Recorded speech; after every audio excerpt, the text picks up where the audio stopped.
আজকে ঈদের দিন আমার মুদির আসছে এখানে বকরি কিনতে। এগুলো বকরি না দুম্বা কি বলে আমি সঠিক জানি না।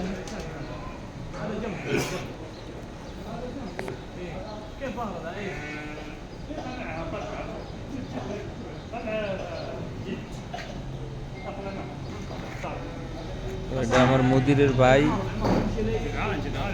এটা আমার মুদির।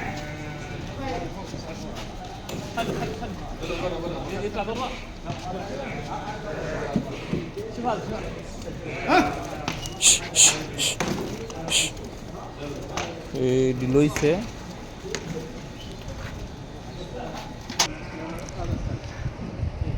আমার মুদির আর মুদিরের ভাইয়ারা দুইজন বকরি কিনতে এসছে ঈদের দিন।